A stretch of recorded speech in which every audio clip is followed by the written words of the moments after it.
ባህርያዊ ቁጽርታት naturliga tal ኢልና ንጽኦ በስፈንስካ naturliga tal ወይ ድማ in English natural numbers ማለት እዩ ኣብ ዝሓለፈ ትምህርትና ብዛዕባ ባህርያዊ ቁጽርታት ዘይተመቃራሕቲ ቁጽርታት rational numbers irrational numbers ወይ ድማ irrational ዝብሉን ካልኦትን ተምሃርና ነርና ሎማ አንተ ድማ ብፍሉይ ብዛዕባ ባህርያዊ ቁጽርታት ወይ ድማ እዞም naturliga tal ኢልና ንጽኦ በስፈንስካ ብዛዕባኦም ክንምሃር ኢና ባህርያዊ ቁጽርታት ዝበሃሉ ካብ 0 ንላዕሊ ዘለዉ ብሙሉኦም ሙሉኣት ቁጽርታት ባህርያዊ ቁጽርታት ወይ ድማ naturliga tal ኢልና ንጽኦም ኢልና ብዝሓለፈ ትምህርትና ስለዚ ንኩሎም ቁጽርታት ዝሃንጹ 10 ተፈላለዩ ቁጽርታት ኣለውና እቶም በዞም 10 ዝተፈላለዩ ቁጽርታት ጌርና ዝተፈላለዩ ዓይነት ሙሉኣት ቁጽርታት ክንሰርሕ ንኽእል ወይ ድማ ክንምስረት ንኽእል ማለት እዩ እዞም ኣሃዛት ወይ ድማ እዞም ቁጽርታት 0 1 2 3 4 5 6 7 8 9 እዚኦም 10 ዝተፈላለዩ ኣሃዛት ወይ ድማ ቁጽርታት ኢልና ዘለና እዚኦም ቁጽርታት እዚኦም ወይ ድማ እዞም ኣሃዛት እዚኦም ማለት ስለዚ በዚኦም ኣሃዛት እዚኦም ጌርና ዝተፈላለዩ ዓይነት ብዝሕ ዘለዎም ቁጽርታት ክንሰርሕ ንኽእል ገለ ኣብነት ንምጥቃስ 5237 ንውሰድ 5237 ድምር ናይ 5000 ናይ 200 ናይ 30 ናይ 7 እዩ ማለት 5000 ተደምሮ 200 ተደምሮ 30 ተደምሮ 7 ነዚኦም ምስ ደመርናዮም الدمر نايزيوم 5237 መጽልና ማለት እዩ ስለዚ እዞም 5237 ኣቂሞምልና ደለው ወይ ድማ ሰሪሖምልና ደለው ቁጽርታት ካብዞም ኣሃዛት እዚኦም ደምጻናዮም እዮም ማለት እዩ ስለዚ 2 ኣለና ኣብዚ 5 ኣለና ኣብዚ 3 ኣለና ኣብዚ 7 እውን ኣለና ኣብዚ ስለዚ በዚኦም ጌርና ኢና ሰሪሕና ማለት እዩ ካብዚኦም ኣምጺና እዚኦም 5237 ዝብል ሙሉእ ቁጽር ሰሪሕና ስለዚ 5000 እንተሪእናውን 5 ዝለና 000 ኸኣኒ ነዚያ 00 ደጋጊምና ማለት እዩ ስለዚ እዞም ቁጽርታት እዚኦም ወይ ድማ እዞም ሙሉኣት ቁጽርታት ካብዞም ኣሃዛት እዚኦም ጌርና ዝሰራሕናዮ እዩ ማለት ስለዚ ነውሱ ወከፍ ኣብ ቁጽሪ ንሰርሖ ስርሓት ወይ ድማ ነቕሞም ቁጽርታት ካብዞም 10 ኣሃዛት እዚኦም ብምጥቃምና ንሰርሖም ማለት እዩ 5237 እዚ ሓደ ሙሉእ ቁጽሪ እንተሪልናዮ ዓድታት በዓታት ክንፈልዮ ንኽእልና መፀዋዕታት ኣለዎ ማለት ስለዚ ካብ የማን ጀሚርና ንጸጋም እንዳቆጸርና ክንገድ ከለና እቲ ናይ መጀመርታ ዘሎ ዓዲ ሓደ ኢልና ንጽውዖ እዚ ምልክት ገይረሉ ዘለኹ እዚ ዓዲ ሓደ 7 ማለት እዩ ዓዲ ሓደ ፖስሜስካ ኤንታልስ ሲፍራ ኢልና ንጽውዖ ኤንታልስ ሲፍራ ኣብ ካልኣይ ዓዲ እንደርከና ኣብዚኣ 3 ዘላ ምልክት ገይረላ ዘለኹ እዚኣ ዓዲ 10 ዓዲ 10 ኢልና ንጽውዖ ማለት 3 ቤሎ 3 ኣብ ዓዲ 10 ኣሎ ዓዲ 10 ፖስሜስካ ቫይትደርዴ ዴካላስፎር ቲዮታልስ ሲፍራ ክልተ ኣብ ዓዲ 10 ኣብ ዓዲ 100 ላ እዚኣ ዓዲ 10 ላ ክልተ ኻኒ ዓዲ 100 ንብል ማለት እዩ ክልተ ዓዲ 100 ላ ስለዚ ዓዲ 100 ሁንድራታልስ ሲፍራ ኢልና ንጽውዓ ፖስፈኒስካ ሁንድራታልስ ሲፍራ እዚኣ መወዳእታ ደላ 5 ድማ ዓዲ 1000 ማለት እዩ ዓዲ 1000 ቱሰንታልስ ሲፍራ ኢልና ንጽውዓ ፖስፈኒስካ ቱሰንታልስ ሲፍራ ስለዚ በዚ ክንቅጽል ከለና ዓዲ 1000 በጺና ዓዲ 10000 ዓዲ 100000 እንዳበልና በዚ ክንቅጽል ምኽኣልና ማለት ስለዚ ካብ የማን ጀሚርካ ንጸጋም እንዳቆጸርካ ክትከድ ከለኻ ዓዲ 1 ዓዲ 10 ዓዲ 100 ዓዲ 1000 ዓዲ 10000 ዓዲ 100000 እንዳበልና ንቆጽር ማለት እዩ እዚ ብዛዕባ ሙሉኣት ቁጽርታት ምስ ዝኸውን ማለት እዩ ስለዚ 5000 ተደምሮ 200 ተደምሮ 30 ተደምሮ 7 እዚኦም ኣብ ዓዶም ኣቐሚጥና ይበልና ማለት እዩ ስለዚ እዚ 5000 መጀመርያ ጽሒፍና ነዚ 5000 200 ደሚርናላ 200 ኣብ ዓዲ 100 ኢና ዘለና 200 ንብል ስለ ዘለና ዓዲ 100 ኣለና ማለት ስለዚ ካብታ ዓዲ 100 ጀሚርና ንጽሕፍ ማለት እዩ إذا كلتا أب تحت عد ميت نصفها بدهري 0 عد 10 أب تحت عد 10 نصفها 0 عندنا أب تحتي عد 1 نصفها بدهري تدمر 30 تدمر 30 سلن بلدنا أب عد 10 لنا مالتي 30 عد 10 لنا 3 بتحتي عد 10 نصفينا 0 عد تحتي عد 1 بدهري شوعته عد 1 لنا مالتي كالاي قصر سلازي بلا شوعته عد 1 لنا سلازي شوعته أب تحتي عد 1 خمسي قرنا نسرعنا نصفهم مالتي سلازي بغرمة تختل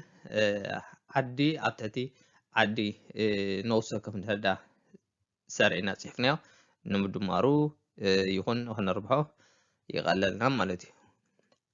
لازم نجي من هذا ميرنام تلز مثلا دمر 5230 شوعتين خون مالتي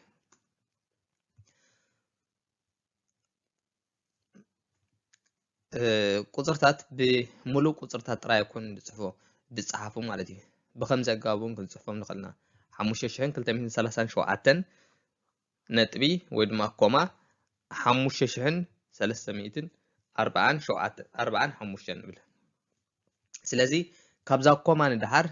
4 أحزات لونا كابزا كوما ندحر 4 أحزات لونا زوم أحزات 5 3 4 5 سلازي إذا 5230 شوعتن أبزال على خنم ببصحنا عد حدا جميرنا بشوعته عد 10 عد 100 عد شح نبلن قصرت علينا هكيرو كاب كوما ندحر ندحر أحزات هاليوم كاني انتي مالتيو إذا كاب كوما ندحر زلو 20 نصوا مالتي 20 سلازي إذا عد 10 عد حالي لنا زي كنا نجمر أبزا عد 10 السريت مالتي حدا السريت ويكا 20 مالتي إذا خاني 100 4 شحاويت 5 ها 10 شحاويت يوم كم ندبنا نقصر ما سلازي كاب كوما ندحر كنجمر كدنا كوما لنا بدحريو زلو أحس ها 20 ويدما عد 10 نجمر 20 100 شحاويت 10 شحاويت ندبنا نقصر مالتي أوليكاس سلاك ستول استفلا عينت قصرتات استفلا عينت قصرتات كنا بكلنا انت مالتي همنت نرأي بنزوم قصرتات جوم ناتور ليغاتول أبز حلفة قلزنا نيرنا بحرياو قصرتات مالتي ويدما natural numbers مالتي in English natural numbers كاني كاب زيرو نلعدلو بملوم ملأت قصرتات infinitive سكمو داتا زي بلو قصرتات بملوم ناتور ليغاتول ويدما بحرياو قصرتات نانجوامينا يمناتول كنت مالتي يمناتول ويد زنت مالتي even numbers مالتي يمناتول even numbers مالتي ويكا زنقات قصرتات نانجوام بتغرينيا زنقات قصرتات 0 2 4 6 8 10 ندبلنا نلالي كم قصر كنا زيوم تاينا نجوم زنقات قصرتات زنت مالتي زنقات قصرتات ويدما زوم يمناتول نانجوام نخلته نحردا مقلنا بزي ترف زمقولنا مالتي نخلته بزي ترف زمقول نحردا خوينهم زنقات قصرتات ويدما يمناتولنا نصومنا امنت كلته نخلته بب حده 4 نخلته بب خلته 6 نخلته بب 3 8 نخلته بب 4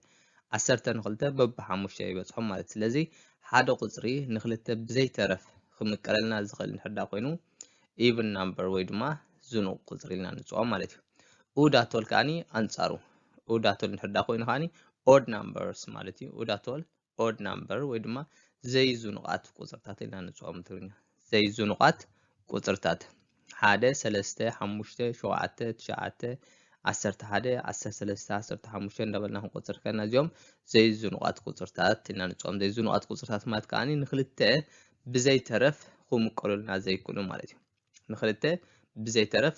ክምቀሉልና ዘይክሉን ኣብነት ሓደ ንክልተ እንድሕር ዳ መቕልና በብፍርቂ ክበጽሕ ማለት እዩ ሙሉእ ኣይበጽሕን እዩ ሰለስተ ንክልተ በብሓደ ነጥቢ 5 ይበጽሕ ስለዚ በብሓደኦምን ተረፍ ከኣኒ ክንደይ ማለት እዩ በብሓደ ሰለስተ ንክልተ እንድሕር ዳ መቕልና በብሓደ ብድሕሪ ሓደ ክተርፈና እዩ ማለት እዩ 5 ንክልተ እንድሕር ዳ መቕልና በብክልተ ክበጽሖም እዩ ብድሕሪ ሓደ ተረፍ ክህልወና እዩ ስለዚ ሓደ ቁጽሪ ንክልተ ብዘይ ተረፍ ክምቀል ዘይከኣል እንድሕር ዳ ኮይኑ እንታይ ኢልና ንጽኦ ዘይዙኑቅ ቁጽሪ ወይ ድማ ኡዳቶል ኢልና ንጽኦ ማለት እዩ ፕሪምታል بريم تالكان انت ماتي برايم قصرتات برايم قصرتات برايم قصرتات بجيك اتنا مجمرا زلو قصري برايم قصرتات نرخبتنا مجمرا زلو قصري قصر خلته بملو منتم بدحري دلو قصرتات اودا تول ويدما اود نمبرز يوم اذا انت ماتي زي زنقات قصرتات يوم نخلته ها بزي ترفكم مقلو زي يخل يوم ماتي نخلته بمعرب زي ترفكم مقلو زي كلو قصرتات እዮም ማለት እዩ እቲ ናይ መጀመርያ ዘሎ ቁጽሪ ግን ንኽልተ ብዘይ ተረፍ ክምቀል ይኽእል እዩ ማለት እዩ ስለዚ እዚኦም ኣብ ፕራይም ቁጽርታት ዘለው ቁጽርታት ብጀይካ እቲ ናይ መጀመርያ ዘሎ ቁጽሪ ኩሎም ዘይዝኑዋት ቁጽርታት እዮም ማለት እዩ ንኽልተ ብዘይ ተረፍ ክምቀሉልና ዘይክእሉ እዮም ማለት እዩ ሳማንሳታት ወል ንሕሪልና ኸዓ ኮምፖዚት ናምበር ማለት እዩ ሳማንሳታት ወል እንታይ ማለት እዩ ኮምፖዚት ናምበር ኢልና ንፅኦ ካብ ክልተን ሓደ ቁጽሪ ካብ ክልተን ክልተን ንላዕልን ማለት ብክልተን ካብ ክልተን ንላዕልን ድሕርዳ ክምቀለልና ክኢሉ እዚ ሳማንሳታተል ወይ ድማ ኮምፖዚት ናምበር ኢልና ንፅኦ እንታይ ማለት እዩ ንኣብነት 4 ድሕር ወሲድናዮ 4 ንብዙሓት ክምቀል ይኽእል እዩ ንኣብነት 4 4 ክምቀል ይኽእል 4 1 ክምቀል ይኽእል 4 2 ክምቀለልና ይኽእል ብዘይ ተረፍ ማለት እዩ 6 ድሕር ወሲድናዮ ከምኡ 6 ን2 بزي ترف سلسة خمرنا يخلي شدشان سلسة هم بزي ترف باب خلت خوصهم يخلي شدشان بزي ترف باب حدا خوصهم يخلي شدشان حدون باب شدش خوص حي يخلي ماتي لازم حدا قصري بخلتن كاب كلتن العلن بزي ترف كم قال زخل نحد اخوينو composite number ويدما سامان ساتات تولينا نصوا مالتي يا اوبدلينج اي بريم فاكتور زي ب مقدي قرب رواحي كنسرح كلنا مالتي إذا مونستر ناي تريدلو ناي تريد مونستر ألو لازم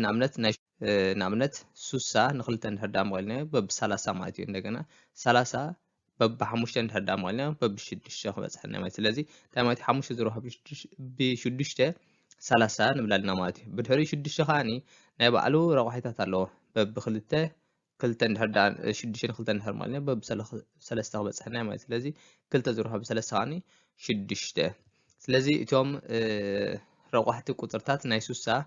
روحت قطرتات نايسوسا منهم كلتا حموشته كلتا سلسته يب ديل بار هيتس ريجلر ديل بار هيتس ريجلر إذا انت مالتيو حدا قطري بزيوم درس بزيوم كمقللنا زخل بخمي ወይ ድማ ከመይ ዝበለ ቁጽሪ እዩ ንኣብነት እዚ እንታማቲ ሓደ ገጅፍ ቁጽሪ ብዙሕ ኣሃዛት ዘለዎ ቁጽሪ ይውሃበናሞ ብቀጥታ እቲ ቁጽሪ ንሱ ንክልተ ክምቀለልና ይኽእል ኣይክልን ንለልየሉ መገዲ ኣሎ ማለት እዩ ወይ እውን ንሰለስተ ብቀጥታ ክምቀል ይኽእል ኣይክልን ክንፈልጠሉ ንኽእል መገዲ ኣሎ እዚ እንታይ نابنت نخلت يخمك اللي يخل أيكلين كنفلت نحدا خوينا تاي كنفلت على ماتي دنسيستا سيفران إتولت سكابرا يمن ديت فيلسيا نولت فو فيرا سكس إلر أوتا إتنايمود داتا زلو قطر ناي تتوهم نازلو قطري إتنايمود داتا هازناتو كاب زيوم كونن لو كاب زيرو كلتا 4 شدشة شو منتا وزتا even number نخلتها بزي طرف ها بمعرخ مكال زخل قطر خونا لو مالتي نابنت نوست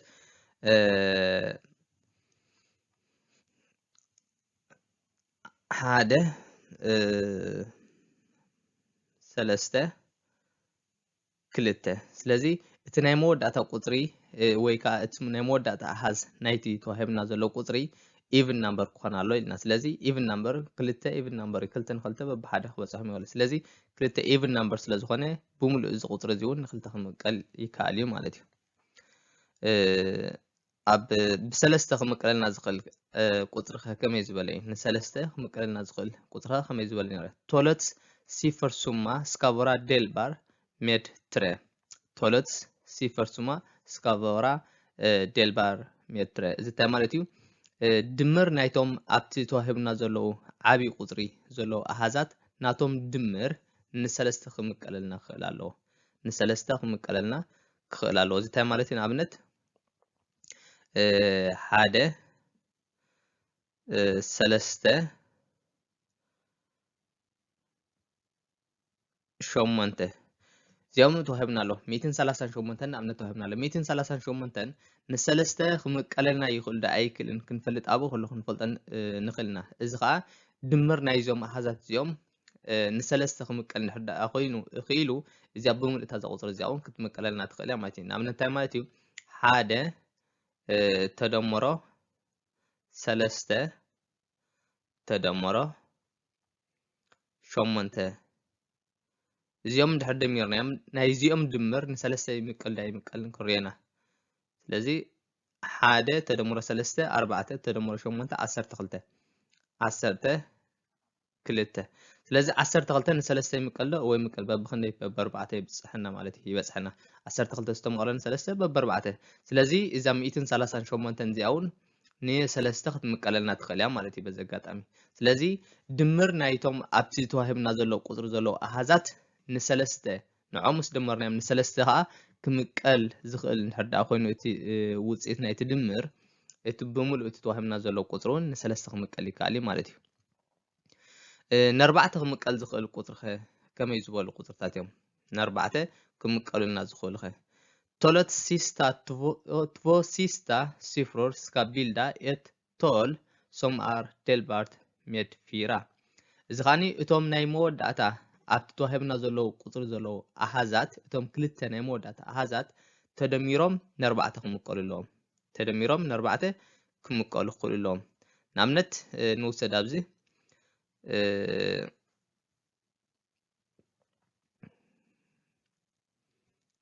yes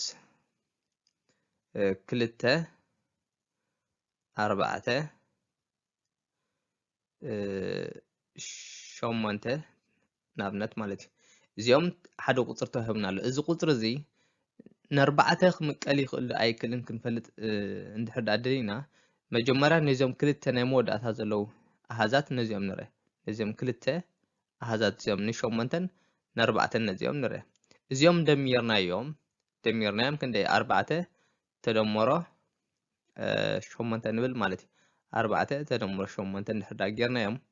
ክንደይ 12 ስለዚ ድምር ናይዞም ክልተ ኣሃዛት እዚኦም ናይዞም መወዳእታ ዘለዉ ኣሃዛት ኣርባዕተን ሸሞንተን ምስ ደመርናዮም 12 መፅኡ እዚ 12 ንኣርባዕተ እንድሕር ዳኣ መቂልናዮ ክምቀለልና ይኽእል ዶ 12 ንኣርባዕተ በብሰለስተ ክምቀለልና ይኽእል እዩ ያ ስለዚ ብምልእታ እዛ ቁፅሪ እዚኣ እውን ንኣርባዕተ ክትምቀለልና ትኽእል እያ ማለት እዩ يب ኣብ ሓምሸይቲ ምስ ንሰግር እንታይ ትብለና ዘላ ሓምሸይቲ ምስ ንሰግር den sista siffran ska vara 0 eller 5 እዚኣ ቀላል እያ እታ ናይ መወዳእታ ቁፅሪ እታ ናይ መወዳእታ ኣሃዝ ኣብቲ ቁፅሪ ንረኽባሲ 0 ወይ ድማ 5 ክትኮን ኣለዋ 0 ወይ ድማ 5 ክትኮነልና ኣለዋ ስለዚ እዚኣ ቀላል እያ 0 ወይ 5 እንድሕር ዳኣ ኮይናሲ ብምልእታታ ተዋሂባትና ዘላ ዕዮ ወይ ድማ ተዋሂባትና ዘላ ቁፅሪ እውን ንሓሙሽተ ክትምቀለልና ትኽእል እያ ማለት እዩ ንኣብነት ንውሰድ 50 እንድሕር ወሲድና መወዳእታ ቁፅሪ ናይዚኣ እቲ መወዳእታ ዘላ ሃስታይ ኖል እዩ ሓቂ ዶ 0 ስለዚ ንሓሙሽተ ክትምቀለልና ትኽእል እያ ማለት እዩ ብሓሙሽተ ትውድ እንድሕር ዳኣ ኮይና 25 ንኣብነት ንውሰድ 25 ወይ ከምዚ ክንወስድ ንኽእልና ሓደ 1325 ወላ ንውሰድ 1325 እንድሕር ወሲድና እቲ ናይ መወዳእታ ዘሎ ኣሃስ 5 እዩ ስለዚ እታ ናይ መወዳእታ ብ5 ትውድ እንድሕር ዳኣ ኮይና ን5 ክትምቀለልና ትኽእል እያ ማለት እዩ ወይ ድማ 2450 ወላ ንበል ኣብዚ ወላ ዝተፈላለዩ ዓብዪ ቁፅሪ ክነምፅእ ንኽእልና ግን እቲ ናይ መወዳእታ ዘሎ ኣሃስ 0 ወይ ድማ 5 ዝውድ እንድሕር ዳኣ ኮይኑ ብምሉእ እቲ ተዋሂብና ዘሎ ቁፅሪ ን5 ክምቀለልና ይከኣል እዩ ማለት እዩ ስለዚ በዞም ኣገባባት እዚኦም ጌርና ሓደ ዓብዪ ቁፅሪ ክንዲ ዝዓበየ ብዘይገድስ ጌና ኣብኡ ከሎ ብዓይንና ሪእና እቲ ቁፅሪ ንሱ ንክልተ ንሰለስተ ንኣርባዕተ ንሓሙሽተ ንሽዱሽተ ንሸውዓተ ንሸሞንተ ክምቀለልና ይኽእል ዶ ኣይክእልን ክንፈልጦ ንኽእል ኢና ማለት እዩ በዞም ዘረኣኹም ሕግታት ተሓጊዝና ወይ ድማ ተደጊፍና ማለት እዩ የብ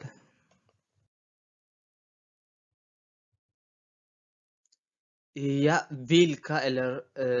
vilket av talen i rutan är ett jämnt tal ካብዞም ኣብ ሳጹን ወይ ድማ ኣብ ሳንዱቕ ዘለዉ ቁፅርታት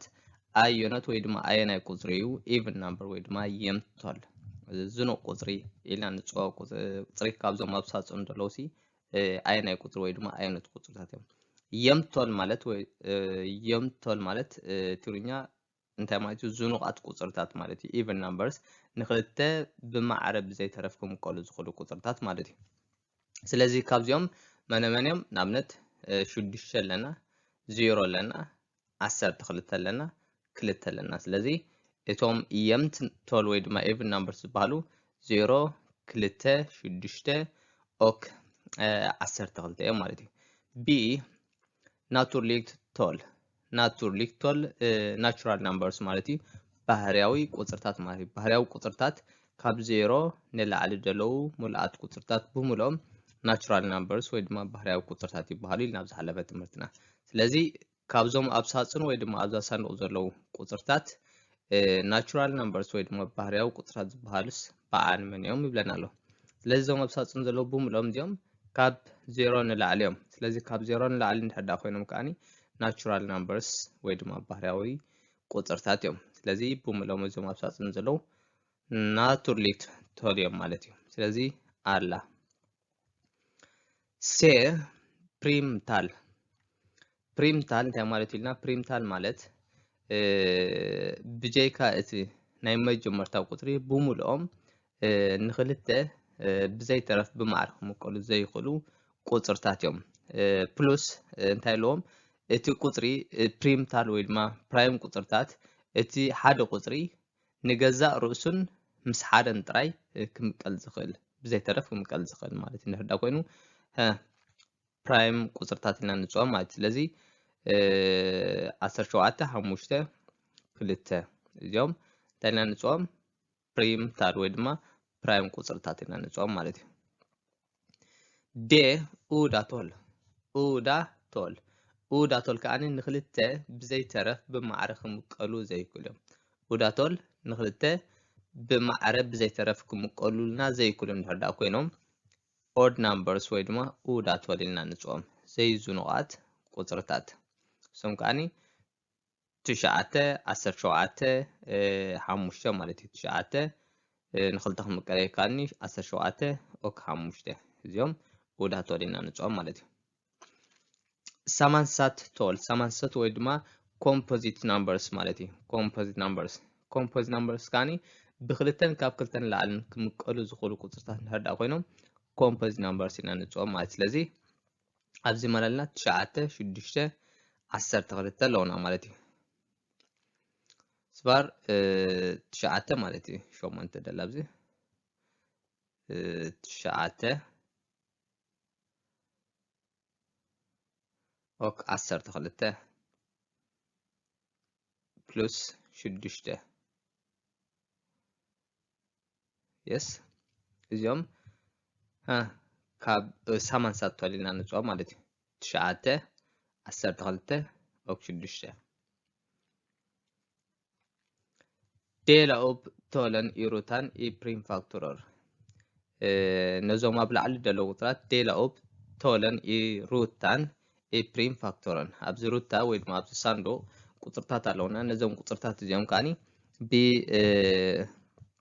ብረቑሒ ገረብ ጌርና ክንሰርሖምና ማለት እዩ ንኣብነት 15 ንውሰድ 15 ንክንደይ ክምቀለና ይኽእል ንኣብነት ንሰለስተ እንድሕር ዳ ማልና በቢ5 ሶ ዴላሜድ ፌም ትረ ማለት ስለዚ 15 ንሰለስተ እንድሕር ዳ መቒልናዮ በብኸንደይ ክመፀልና ማለት እዩ 15 ንሰለስተ በቢ5 5 ዝረኽቦ ብሰለስተ ከዓኒ 15 ማለት እዩ ስለዚ ረቋሕቲ ቁፅርታት ናይ 15 3 5 እዮም ምክንያቱ 3 ዝረኽቦ ብ5 15 ስለ ዝመፅእ ማለት እዩ ናይ ሱሳ ንውሰድ ወይ ድማ ናይ 12 ንውሰድ ድሓን ናይ 12 በቢ ክንደይ ክኾን እዩ በቢ 3 እንድሕር ወሲድና 3 ብክንደይ እንድሕር ተራቢሑ 12 ክመፀልና ዝኽእል በቢ4 ስለዚ 12 ን3 በቢ4 4 ዝረኽቦ ብ3 ከዓኒ 12 ማለት እዩ ስለዚ 3 ዝረኽቦ ብ4 12 ይመፀልና ማለት ስለዚ 4 እንደገና ናይ ረቑሒ ክንረኽቦ ኢና ፕራይም ፋክተር ክንረኽቦ ኢና ማለት እዩ ረቑሒ ቁፅርታት ክንረኽቦ ኢና ንክልተ በቢ2 ማለት እዩ 2 ዝረኽቦ ብ2 4 ስለዚ ረቑሕቲ ቁፅርታት ናይ 12 2 2 3 ይኾኑ ማለት እዩ ናይ ሱሳ ብዝተፈላለየ ክኾን መቕለ ንኽእል ንኣብነት 5 እንድሕር መቒልና በቢ 12 ክበፅሐና ይኽእል ማለት እዩ ምክንያቱ 5 ዝረኽቦ 12 ሱሳ እዩ እንደገና 12 ክንመቕሎ ኢና ማለት እዩ 12 ን3 በቢ 4 እዚ ወዲሎ 4 ግን ክምቀለልና ይኽእል እዩ ማለት ስለዚ 4 በቢ 2 እንድሕር መቒልና በቢ 2 ክመፀልና ማለት እዩ ምክንያቱ 2 ዝረኽቦ 2 4 ስለ ዝኾነ ማለት እዩ ስለዚ 65 ምስ መቐልና በቢ 12 መፂና 12 ን3 ምስ መቐልና በቢ 4 4 ን2 ከዓ በቢ 2 እዚኦም ግሪን ወይ ድማ እዞም ቀጠልያ ዘለዉ እዚኦም እቶም ፕራይም ፋክተርስ ወይ ድማ ናይ ሱሳ ረቋሕቲ ቁፅርታት እዚኦም እዮም ማለት እዩ 60 ሊከመድ ፌም ጎንገር 3 ጎንገር 4 ጎንገር 4 ስለዚ 5 ዝረኽቦ ብ3 ዝረኽቦ ብ2 ዝረኽቦ ብ2 ሱሳ ይመፀልና ማለት እዩ